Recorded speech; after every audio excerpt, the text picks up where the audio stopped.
Hello guys, നമുക്കിന്ന് മൂന്നാറിലോട്ടൊരു യാത്രയായാലോ. കല്യാണം കഴിഞ്ഞ് ഇത്രയും നാളായിട്ടും ഇതുവരെ ഞാൻ മൂന്നാറിലോട്ട് പോയിട്ടില്ല. അങ്ങനെ മൂന്നാറിലോട്ട് പോകാൻ എനിക്ക് 1 വർഷം വേണ്ടി വന്നു. മൂന്നാറിലെത്തിയപ്പോഴോ ചെറിയ സർപ്രൈസുകൾ അമ്പാടി എനിക്ക് ഒരുക്കി വെച്ചിട്ടുണ്ടായിരുന്നു. അതിലൊരു സർപ്രൈസാണ് ഈ കാണുന്ന പറക്കാട്ട് റിസോർട്ട്. പറക്കാട്ട് റിസോർട്ടിൽ പോകണമെന്ന് പറഞ്ഞിട്ടുണ്ടായിരുന്നെങ്കിലും ഇത്ര പെട്ടെന്ന് അവിടെ പോകാൻ സാധിക്കുമെന്ന് ഒരിക്കലും വിചാരിച്ചില്ല. അങ്ങനെ ഞങ്ങൾ ഹോട്ടലിലെത്തി. അവിടുത്തെ കാഴ്ചകൾ കണ്ടുകൊണ്ടിരുന്നപ്പോൾ റൂമിലോട്ട് പോകാനുള്ള വണ്ടി വന്നു. ചെറിയൊരു ഓഫ് റോഡ് ട്രക്കിംഗ് എന്നൊക്കെ പറയാം. അങ്ങനെ വണ്ടിയിൽ നിന്ന് ഇറങ്ങി കൂടെ വന്ന സ്റ്റാഫിന്റെ പുറകെ നിന്ന് ഞാനും അമ്പാടി നടന്നു. ചുറ്റും മരങ്ങളും വള്ളിയും ഒരു ചെറിയ കാടിന്റെ ഫീലൊക്കെ ഉണ്ട്.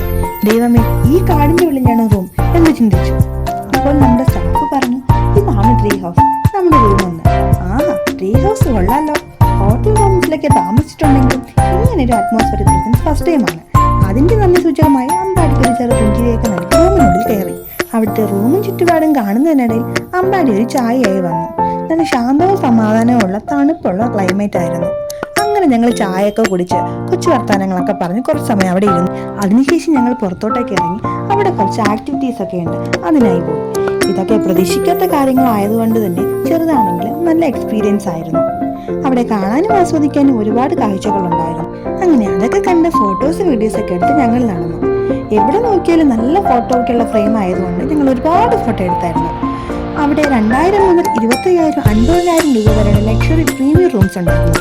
കേവ് റൂംസും മഡ് ഹൗസും അങ്ങനെ ഒരുപാട്. അത് ചിലതൊക്കെ നമുക്ക് ചില സമയങ്ങളിൽ കാണാനും സാധിക്കും. ഒരു പ്രകൃതി ഭംഗി ആസ്വദിക്കുന്ന ഒരാളാണെങ്കിൽ നമുക്ക് നല്ല രീതിയിൽ എക്സ്പ്ലോർ ചെയ്യാൻ പറ്റിയ സ്ഥലം തന്നെയാണ് ഈ റിസോർട്ട്. അങ്ങനെ അതൊക്കെ കണ്ട് രാത്രിയായപ്പോൾ ഞങ്ങളും റെഡിയായി ക്യാമ്പ് ഫയറിന് പോയി. ആൾക്കാരൊക്കെ വന്ന് തുടങ്ങിയിട്ടേ ഉണ്ടായിരുന്നുള്ളൂ. എല്ലാവരും നല്ല രീതിയിൽ എൻജോയ് ചെയ്യുന്നുണ്ട്.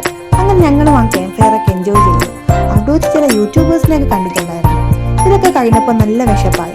അങ്ങനെ ഞങ്ങൾ ഫുഡ് കഴിക്കാനായി. ഫുഡ് കഴിക്കാൻ നിന്നപ്പോൾ അവരുടെ ലിസ്റ്റിൽ നമ്മുടെ പേരില്ല എന്നും എക്സ്ട്രാ പേയ്മെന്റ് ചെയ്താൽ മാത്രമേ ഇനി ഫുഡ് കഴിക്കാൻ പറ്റൂവെന്നും പറഞ്ഞു. ഇത് കേട്ട് അമ്പാടി ഹോട്ടൽ സ്റ്റാഫിനോട് തർക്കമായി. പേയ്മെന്റ് ചെയ്തതാണെന്നും പറഞ്ഞു. അങ്ങനെ അവർ രണ്ടുപേരും കൂടെ തർക്കിച്ച് നടന്നപ്പോൾ ഇതൊന്നും മനസ്സിലാവാതെ ഞാൻ അവിടെ നിൽക്കുകയാണ്. അങ്ങനെ ഞങ്ങളോട് വെയിറ്റ് ചെയ്യാൻ പറഞ്ഞ് ഞങ്ങളെ വേറൊരു സ്ഥലത്തോട്ട് കൊണ്ടുപോയി. എന്നപ്പോഴാണ് എനിക്ക് മനസ്സിലായത് അമ്പാടി എനിക്കൊരു സർപ്രൈസ് ക്യാൻഡിൽ ലൈറ്റ് ഡിന്നർ തന്നതാണെന്നും ഇതൊരു പ്രേങ്കാണെന്നും. അതൊക്കെ കഴിഞ്ഞ് അവിടെ നിന്ന് ഫുഡൊക്കെ കഴിച്ച് രാത്രി അന്ന് മൂന്നാർ ടൗൺ കാണാനായി പോയി. അവിടെ നല്ല തണുപ്പായതുകൊണ്ട് തന്നെ പെട്ടെന്ന് തന്നെ അവിടെ നിന്ന് തിരിച്ചു പോകുന്നു. അങ്ങനെ വീണ്ടും ഹോട്ടലിലോട്ട് ചെന്ന് അന്നങ്ങനെ കിടന്നുറങ്ങി. രാത്രി കിടക്കാൻ നല്ല ലേറ്റ് ആയതുകൊണ്ട് തന്നെ രാവിലെ എണീക്കാനും നല്ല ലേറ്റായിരുന്നു. ഓൾമോസ്റ്റ് അവിടുത്തെ ബ്രേക്ക്ഫാസ്റ്റ് ടൈം കഴിയാറായി. അങ്ങനെ പെട്ടെന്ന് തന്നെ എണീറ്റ് ബ്രേക്ക്ഫാസ്റ്റും കഴിച്ച് ഹോട്ടലിൽ വെക്കേറ്റ് ചെയ്ത് അടുത്ത സ്ഥലത്തോട്ട് യാത്രയായി. പോകുന്ന വഴിക്ക് ഇതാ നിൽക്കുന്നു ഒരു കൊമ്പന്മാർ.